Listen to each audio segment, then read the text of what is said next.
आइए इस कथा के माध्यम से हम प्रभु श्री राम जी से प्रेम और भक्ति के मधुर प्रसंग को सुनते हैं।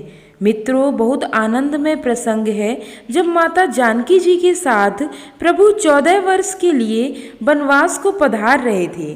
भगवान श्री राम जी सीता जी से कहते हैं, देवी आप थक गई होंगी। माँ जानकी जी हंसते हुए कहती हैं, भगवान मैं तो हर क्षण आपके चरण कमलों को देख रही थी, मुझे मार्ग में चलने से थकान कैसे हो सकती है। माता जानकी जी प्रभु से कहती हैं कि भगवान जिनको बाग में भी मैंने देखा था, पुष्प चुनने में भी पसीना आ रहा था। यह बात उस समय की है जब भगवान श्री राम जी ऋषि विश्वामित्र जी के साथ सीता जी के स्वयंवर में गए थे। तब लक्ष्मण जी के साथ पुष्प वाटिका में पुष्प लेने गए थे। तब सीता जी की प्रभु की पहली भेंट वहीं हुई थी।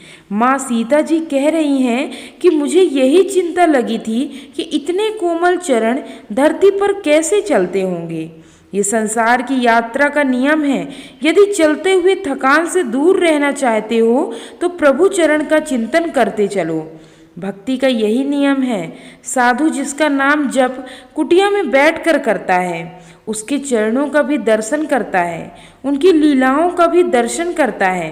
विभीषण जी लंका से चले हैं, अभी पहुँचे भी नहीं, पूरी लीला ध्यान में आ गई।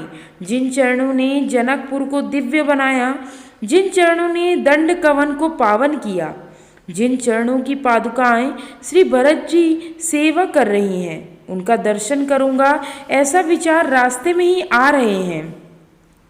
जाने की सोचने से ही भगवान के श्री चरणों के दर्शन हो जाते हैं। संसार और भक्ति की यात्रा का मूल अंतर यही है। संसार की यात्रा में तो शीघ्र पहुंचने का आनंद है, जबकि भक्ति की यात्रा में विलंब का आनंद है।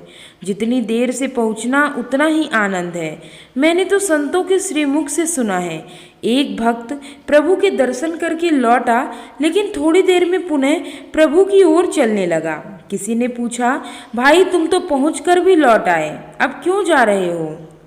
उसने कहा, भाई जी क्या बताएं, मार्ग में ऐसा आनंद आया, मन करता है कि लौटकर बार बार चलते रहें। हमारे ग्रंथों का हम पाठ करते हैं, कोई रामायण का, कोई गीता का, कोई 5 बार पाठ करता है, कोई 11 बार, तो कोई 21, तो कोई 108 बार, कोई जीवन भर करते ही रहते हैं। मन करता है और करूं, कहीं जाना होता है तो हम सीधा मार्ग पकड़ते हैं और मंदिर में परिक्रमा वहीं घूमते रहते हैं। घूम कर आए फिर दर्शन। साध्य के साथ साथ साधन का भी अपना आनंद है। इसलिए भक्त लोग भगवान के दर्शन की ज़्यादा आकांक्षाएं नहीं रखते, बस सुमिरन का आनंद, उनका नाम लेते रहना। ऐसे ही श्री भरत जी में दैन्यता की पराकाष्ठा है। कैसा दैन्य भाव! दंडवत करते जब भाव आता है कि वन गमन मेरे कारण हुआ, तो मन में लौट जाने की इच्छा होती है। पर भरत जी जब भगवान के स्वभाव को याद करते हैं तो पैर आगे बढ़ने लगते हैं। भरत जी को अब एक ही भरोसा आगे बढ़ा रहा है कि भगवान अपना जानकर त्यागेंगे नहीं। किसी ने पूछा, अगर प्रभु तुम्हारा अपमान कर दें तो? बोली, इसकी कोई चिंता नहीं, मैं तो राम जी की चरण पादुकाओं की शरण में जा रहा हूँ। चित्रकूट के निकट भरत जी में प्रेम की दिव्य अवस्था का महाभाव पैदा हो गया। आज इस दृश्य को देखकर केवट भी भाव विवल हो गया। देखो गजब क्या हो रहा है, मार्ग दिखाने वाला ही मार्ग भूल गया। सज्जनों, प्रेम की महादशा देखिए। भरत जी के साथ केवट भी भाव विभोर हो गए। जो केवट मार्ग दर्शन करने चला था, वो भी आनंद में इतना पागल हो गया कि मार्ग भी भूल गया। देवता जय घोष करने लगे और पुष्प वृष्टि करके मार्ग दर्शन कर रहे हैं। देखो भाइयों, संसार के पथ में अगर मार्ग भूल जाए, मेरे यूट्यूब चैनल उमंग जिंदगी को लेकिन लाइक, शेयर या सब्सक्राइब के पथ में भटक जाए तो कल्याण ही हो जाए। सुतीक्षण जी की कथा आपने श्री हनुमान जी की कथा में पढ़ी होगी। सुतीक्षण जी का यही तो हाल हुआ।